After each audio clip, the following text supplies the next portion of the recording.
इस वक्त एक बड़ी खबर आ रही है और वो खबर ये है कि एनडीए का गठबंधन टूट भी सकता है। बिहार के सभी 243 सीट पर उम्मीदवार उतारने का मन बना लिया है। सबसे बड़ी खबर, जिन सीटों पर लोजपा के चुनाव लड़ने की बात आ रही थी, उन सीटों पर नीतीश कुमार ने अपने प्रत्याशी का सिंबल तक दे दिया है। बिहार राजनीतिक रूप से सबसे ज्यादा अस्थिर राज्य माना जाता है। विचारधाराओं को लेकर, राजनीतिक स्टैंड को लेकर यहाँ एक अलग तरीके का अंडरस्टैंडिंग। दिल्ली में जो ये फार्मूला बना, उस फार्मूले को नीतीश ने भी खारिज किया है, बिहार बीजेपी के नेता भी खारिज कर दिए। नमस्कार, ये बिहार है और बिहार को लेकर अक्सर लोग कहते हैं कि यहाँ बिहार को लेकर अगर आप कुछ संभावनाएं व्यक्त कर रहे हैं या फिर बिहार को लेकर अगर कुछ राय बना रहे हैं, तो कब वो राय और वो क्या संभावनाएं कब बदल जाए कहना मुश्किल है। बिहार राजनीतिक रूप से सबसे ज्यादा अस्थिर राज्य माना जाता है। इसलिए नहीं कि यहाँ सरकारें बनती और बिगड़ती हैं, विचारधाराओं को लेकर, राजनीतिक स्टैंड को लेकर यहाँ एक अलग तरीके का अंडरस्टैंडिंग है और उस अंडरस्टैंडिंग के साथ जनता भी खड़ी रहती है। और यही वजह है इस वक्त एक बड़ी खबर आ रही है और वो खबर ये है कि एनडीए का गठबंधन टूट भी सकता है। खबर ये है, उस गठबंधन के सबसे बड़े घटक दल जो पहले हुआ करते थे, बड़े भाई की भूमिका में हमेशा रहे हैं, नीतीश कुमार, बिहार के सभी 243 सीट पर उम्मीदवार उतारने का मन बना लिया है। सबसे बड़ी खबर, और खबर यह है वो तमाम सीटें, जिन सीटों पर लोजपा के चुनाव लड़ने की बात आ रही थी, उन सीटों पर नीतीश कुमार ने अपने प्रत्याशी का सिंबल तक दे दिया है। हमारे साथ बिरजू उस तमाम खबरों पर पल पल नजर बनाए हुए। बिरजू, क्या खबर है? और जो खबर जो हाँ लाइव नहीं है, रिकॉर्डिंग है। ठीक है, हाँ सवाल शुरू करें। हमारे साथ बिरजू हैं, हम बिरजू से जानना चाहते हैं। बिरजू, हम ये इन सवालों का को जिस तरीके से खबर आई है कि जो लोजपा की जो सीटें हैं उस पर नीतीश ने गो हेड कर दिया, वो तमाम सीटें दिल्ली में कुछ और तय हुई थी, पटना में कुछ और देखने को मिल रही, क्या खबर है? ये अमित शाह का जो समीकरण था, जो गणित दिल्ली में फॉर्मूला तय किया गया था जेडीयू के संदर्भ में, उस फॉर्मूले को नीतीश कुमार ने बहुत तरीके से काट दिया है।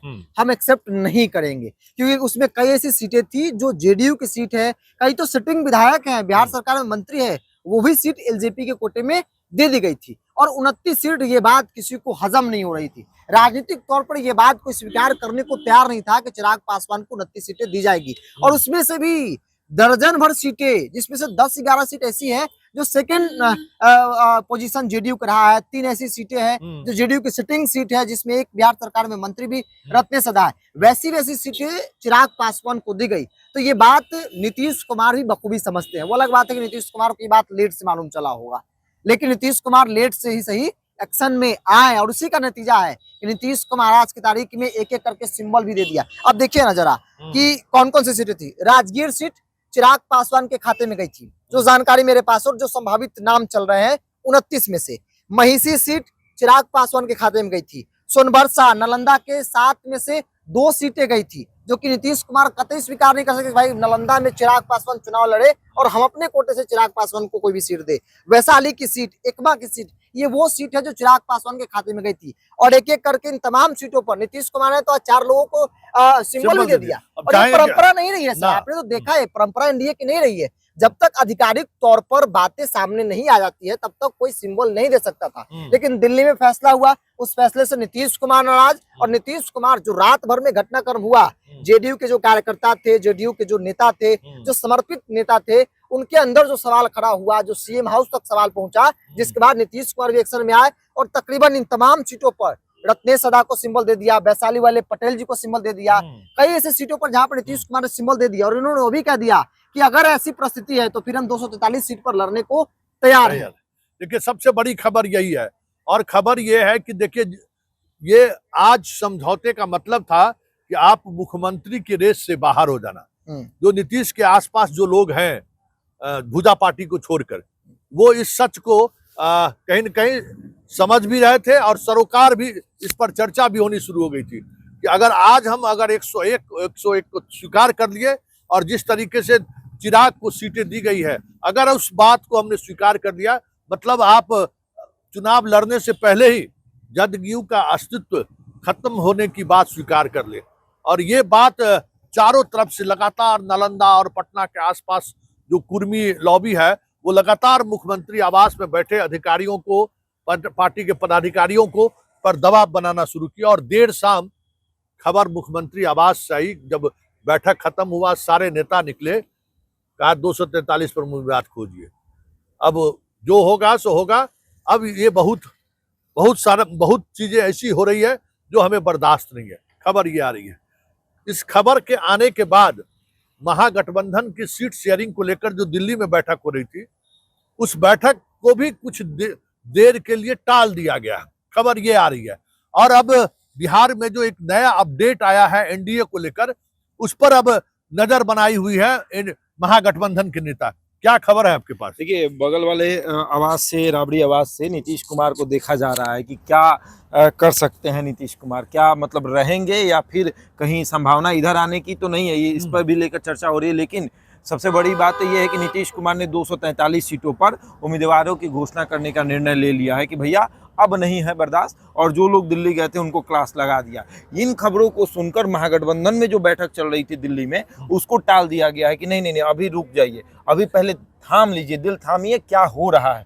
उधर अगर पता चल जाए कि नीतीश कुमार अलग हो रहे हैं तो पहले प्रयास तो ये किया जाएगा कि इधर आ जाए, तो और मजबूत हो जाएंगे। उसके बाद भाजपा को पटकनी देने में और आसानी रहेगी, कोई लड़ाई नहीं रहेगी अगर नीतीश कुमार इधर चल जाएंगे। तो उस स्थिति में मुकेश सहनी अभी असहज महसूस कर रहे हैं कि भैया इधर अगर ये आते हैं तो वो जो 10-15 मिलने वाला वो भी दिक्कत हो जाएगा। लेकिन कांग्रेस और तेजस्वी जो है वो इस बात का इंतजार कर रहे हैं कि नीतीश कुमार क्या निर्णय लेंगे, क्योंकि अभी बहुत बड़ा फैसला ले सकते हैं नीतीश कुमार। देखिए, ये पहली बार ऐसा हुआ है जी कि सीट के आधिकारिक घोषणा होने के बावजूद, आज शाम प्रेस कॉन्फ्रेंस होना था, प्रेस कॉन्फ्रेंस टल गया।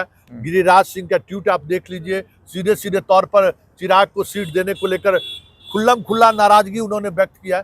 मतलब शाह और मोदी बिहार को लेकर जो भी सोच रहे हों, जितनी सहजता से उन्होंने बिहार को लिया है, आज बिहार ने उनको उतनी असहजता की स्थिति में खड़ा करते जरूर दिया कि भाई देख तेरी हैसियत क्या है।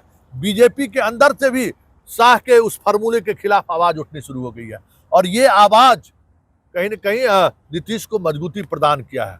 और नीतीश का ये एक्शन अब देखना होगा, क्योंकि देखिए कई मुद्दों पर सीधे तौर पर शाह से जब बात नहीं बनी है, शाह से वैसे भी नीतीश कभी सहज नहीं रहे, अंत में प्रधानमंत्री को हस्तक्षेप करना पड़ता है। तो ये सारी कवायद, जिस तरीके से सीट का डिस्ट्रीब्यूशन हुआ, जिस तरीके से लोजपा को तमाम ऐसी सीटें दी गई जो कहीं न कहीं वहाँ से या तो जदयू के विधायक रहे हैं, या जदयू जहाँ मजबूती से लड़ा है, या फिर जहाँ बीजेपी के विधायक हैं और बड़ी मामूली अंतर से बीजेपी के विधायक चुनाव हारे हैं, ऐसी तमाम सीटें उनके खाते में डाल दी गई। तो दिल्ली में जो ये फार्मूला बना, उस फार्मूले को नीतीश ने भी खारिज किया है, बिहार बीजेपी के नेता भी खारिज कर दिए। इस बीच एक बीजेपी से भी बड़ा अपडेट आ रहा है, जो धर्मेंद्र प्रधान एक अलग गुप्त जगहों पर बैठक कर रहे हैं। सम्राट चौधरी से लेकर तमाम बड़े नेता मौजूद हैं, और ये जो नई परिस्थिति बनी है, उस परिस्थिति को कैसे उस परिस्थिति से बाहर निकला जाए, अब इसका समाधान निकालने की कोशिश हो रही है। और शाह और मोदी ने जो फार्मूला तैयार किया था, अब उस फार्मूले पर बात आगे नहीं बढ़ेगी। ये बात नीतीश कुमार के द्वारा संकेत के तौर पर नहीं, वैसे उम्मीदवारों को टिकट देकर साफ तौर पर उन्होंने संकेत खुलकर दे दिया है कि अब ये बातें नहीं चलेंगी। जहां मेरा सिटिंग विधायक है वो सीट हम नहीं छोड़ेंगे, जहां हम मजबूती के साथ जिस विधानसभा क्षेत्र में हम लड़े थे वो भी सीट नहीं छोड़ेंगे। तो अब देखिए, देखना दिलचस्प होगा। यह रात कयामत की रात आप कह सकते हैं, राजनीतिक रूप से बहुत ही कयामत वाली रात होगी।